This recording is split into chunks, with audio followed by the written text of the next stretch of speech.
Ok les gars, aujourd'hui tournage chez Shiftech. On va tourner une interview avec Alex, donc on vous emmène avec nous. Allez, c'est parti.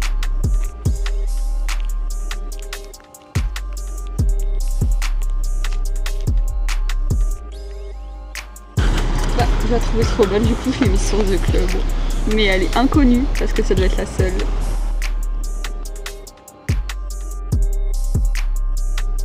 Les gens de Shiftech, elles sont folles. Elles sont vraiment phéno. Salut Alex, ça va? Salut. Tu vas bien? Bien et toi? Ça va, parfait. Magnifique. Est-ce que tu pourrais un peu te présenter, dire ce que tu fais de manière générale, donc sur YouTube? Bien sûr. Bonjour à tous, je m'appelle Alex, j'ai 26 ans, je suis youtubeur depuis 5 ans, enfin j'en vis depuis 5 ans, j'en fais des vidéos depuis 2011, donc ça fait 13 ans, c'est pas mal, je commençais sur Call of. Ça commence à faire longtemps. Ah ouais? Bah ouais c'est ça, quand j'ai Call of, ouais.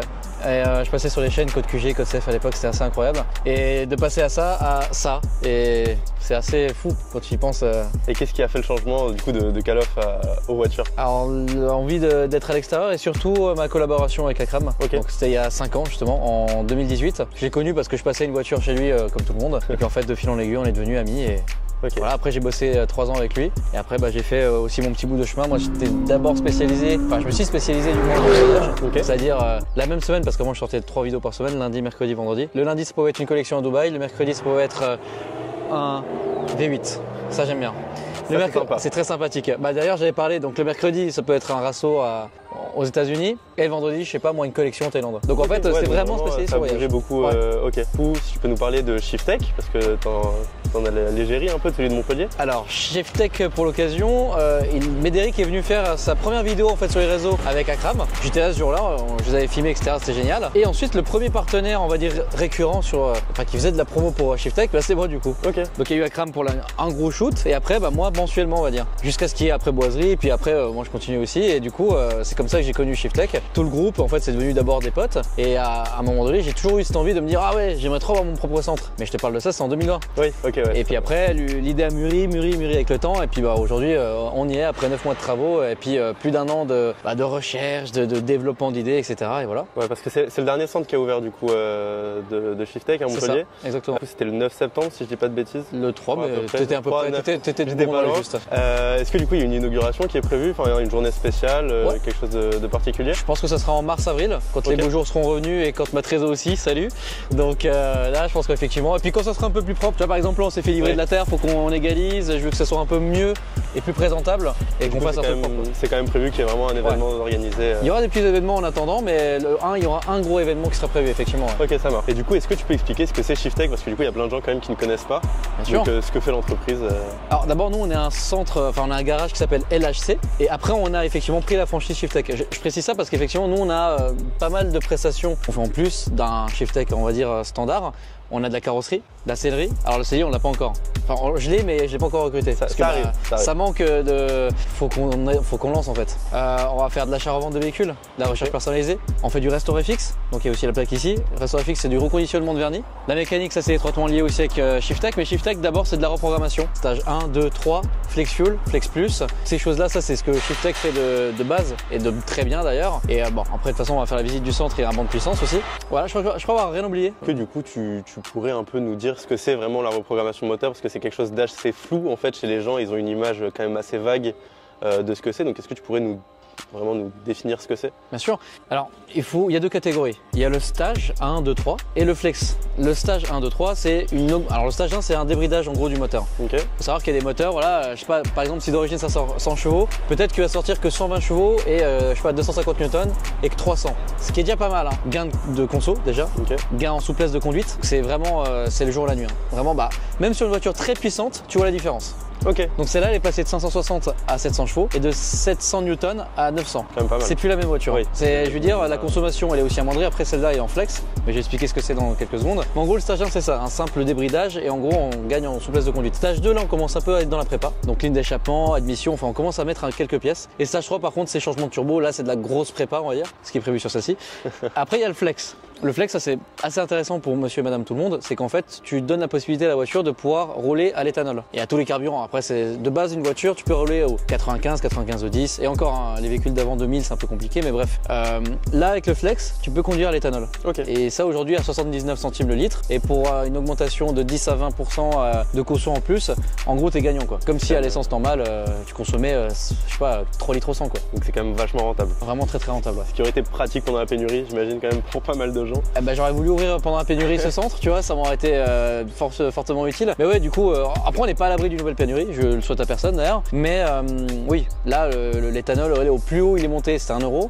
Au plus bas où j'ai connu c'était 50 centimes et là il est stabilisé à 79 centimes en gros. Ça va, franchement c'est pas mal. Je compare à 2 € à peu près le litre. C'est ça. Sans plomb. Je sais pas, je connais même pas les prix parce que pour te dire, moi toutes mes voitures sont l'éthanol donc. Ah, forcément, ouais, c'est plus rentable, surtout quand t'es dedans. C'est ça. Alors on entend des choses sur l'éthanol, comme quoi c'est mauvais pour le moteur, etc. Alors tu vas plus tirer sur ta pompe à essence parce que tu consommes plus. Par exemple, celle-ci, j'ai dû changer les pompes de pression, voilà, parce qu'en fait, vu que tu injectes plus d'essence, si tes pompes ne suivent pas, en gros, c'est pas bon. Donc voilà, effectivement, tu as une surconsommation, donc forcément, la pompe, effectivement, tu la plus vite. Ouais, voilà. Du coup, il y a quand même plus de modifications à faire sur le long terme, mais ça reste quand même plus rentable. Ouais. Ah, la plupart des véhicules standards, t'as pas à faire des modifications. Celui-là, vu que c'est un véhicule sportif, avec les pompes, c'est des pompes, là c'est simple, c'est 2 pompes DS3 là-dessus. Ok. Et en fait, ça suit pas, en gros, c'est une modification quand tu fais un flex. Là, tu fais un stage 2, 700 chevaux, 900 Newton, mais pas pas l'éthanol, t'es pas obligé de changer les pompes. Ok. C'est juste l'éthanol qui fait que. Petite explication par rapport à la reprog. Ok, Je sais pas si t'as des questions quoi. Non, franchement c'était assez clair. Je te fais visiter le garage du coup. Avec plaisir. Donc nous on est équipé de 4 ponts. Bon, il y en a un troisième, enfin le quatrième qui va arriver sous peu parce qu'en fait à la livraison il est tombé. Ah oui, ouais, c'est quand même ballot. Quand les mecs l'ont déchargé, voilà, c'est sympa. Et puis après on a donc la salle Restaurafix dans laquelle on peut faire du PPF, des vitres teintées. Après il y a tout cet espace ici où on stocke à peu près les véhicules. Et donc Restaurafix c'est du reconditionnement de vernis. Donc là par exemple on a un véhicule de chez Tesla et en gros ce véhicule est neuf, faut savoir. Neuf? Ouais. Et en fait, tu vois ces traces là? Ouais. Ça on les fait disparaître avec le Restaurafix, pareil sur le toit, et il y a en fait des traces un peu partout. Ok, ouais, donc c'est vraiment juste, vous restaurez complètement la voiture histoire qu'elle soit vraiment exactement à neuf, même si c'est déjà le cas. Là c'est un véhicule neuf et on le remet à neuf, c'est un cas un peu particulier parce que là c'est des pros. Après un particulier, on en a eu quelques-uns ici, dont notamment, je sais pas, par exemple une Golf 8 GTI. La voiture était, alors j'ai pas d'exemple concret ici, le mieux c'est un Reels qui est sur mon Instagram. Ok. Et en gros, tu vois clairement le avant-après. Alors c'est sur le Mini, hein. Mais en gros c'était le même résultat. En fait, le véhicule était micro-rayé. En fait, on le fait revenir neuf. Comment ça fonctionne? On ponce la voiture à l'eau au 6000. Okay. Donc c'est un grain assez fin. Ensuite, il y a une étape de décontamination et d'activation. Donc on le passe sur toute la voiture. Et ensuite, c'est un vernis à la main. C'est un vernis sans pulvérisation. Donc c'est-à-dire que c'est un peu comme quand tu poses une céramique, tu prends un chiffon qui est là, et en gros tu fais tout le véhicule comme ça. Ok, ça marche. Et c'est pas cher. Ça marche que pour les micro-rayures ou aussi vraiment pour les grosses traces Pour les traces, les fientes d'oiseaux, les micro-rayures, les rayures, du moment que ça touche pas à la base, c'est faisable. C'est ça, exactement. Il faut vraiment juste que la base soit quand même intacte, sinon c'est chaud. C'est ça. Donc tu rattrapes énormément de choses. Après, c'est du reconditionnement. Mais par contre, sur un véhicule comme ça, en prix pour le public, là, tu as 790 €. Mais en vrai, après, ça va quand même. Ah oui, c'est pas le même prix qu'une carrosserie. Quoi. Ouais. Et certains vont parler du polyillustrage. Effectivement, ça donne le même effet à la fin, de brillance, de net. Par contre, là, un polyillustré, tu vas diminuer ta couche de vernis, alors que nous, en fait, on va ajouter du vernis. Okay. Et petit détail, c'est que le vernis Tesla est pas forcément très bon. Et en fait, quand on met un Restaurafix sur un vernis Tesla, en fait, on rend le véhicule mieux. Il est mieux une fois passé ici qu'à l'achat de chez Tesla. C'est un petit détail rigolo, mais ouais, effectivement, ouais. Parce que le vernis Tesla est assez fin. Et du coup, il y a principalement des gens qui viennent du coup pour restaurer ou pour faire de la teinte de vitre, par exemple. Exactement. Donc dans cette salle, on peut faire aussi des vitres teintées, du PPF. Donc c'est du covering mais transparent. L'explication la plus rapide. Et en gros, c'est pour protéger la carrosserie, les impacts de cailloux, etc. Enfin un peu de tout, même des rayures. Hein. Quelqu'un te met un coup de clé sur un PPF, il n'y a rien en dessous quoi. C'est avantageux. Le covering aussi, du coup ici. En fait, ici, j'avais vraiment la volonté de vouloir faire un centre où tu ramènes ta caisse et tu peux tout faire. Ok. Ouais, c'est vraiment juste tu ramènes, tu lui donnes libre accès. C'est ça. Avec un restaurant au-dessus, mais bon, le restaurant n'est pas encore fait. En gros, là, la baie vitrée qui est là et les baies vitrées qui seront en haut, ça sera ça, un restaurant. Ok. Et tu sais déjà quel type de restaurant ça veut être? Ouais, c'est un resto de pâtes. Ok. Je suis à moitié italien, ça se voit pas. Bah enchanté moi aussi. Ah bah, parla italiano? Non, du tout. Salut. Et donc du coup, voilà, ça sera un restaurant de pâtes. Voilà. Ok. Et t'as une idée de quand à peu près, enfin de quand est-ce que tu aimerais? L'été prochain. L'été prochain. Ouais. Ok. Et de manière réaliste, tu penses que c'est faisable ou seules les finances nous le diront. Ok. Donc on verra, hein, vraiment. On attend c'est- toujours la trésorerie du coup. Et c'est toujours la trésor. La trésor est très importante. Donc, alors, à savoir que les véhicules qui sont déplaqués, c'est les nôtres. Hein. C'est pour ça. Donc ça, c'est un projet du garage. Puis ça, c'est un véhicule client. Donc là-dessus, il y a un problème. On a déjà réglé un problème d'injecteur. En gros, ça a fuyé de partout et c'était mal serré en fait. Et là, il avait un deuxième souci, c'était caméra de recul. Enfin, les bips ne fonctionnaient pas. Bah, tu Ok. m'étonnes. Voilà, c'est coupé. Ouais. Donc, Là, c'est sûr que ça aura du mal à marcher. assez content d'avoir. Je pense qu'ils ont trouvé la panne assez rapidement. Et du coup, ici, c'est la salle de banc de puissance. Donc là, actuellement, donc il est 10h30. Ce matin, il y avait une première voiture, une A45.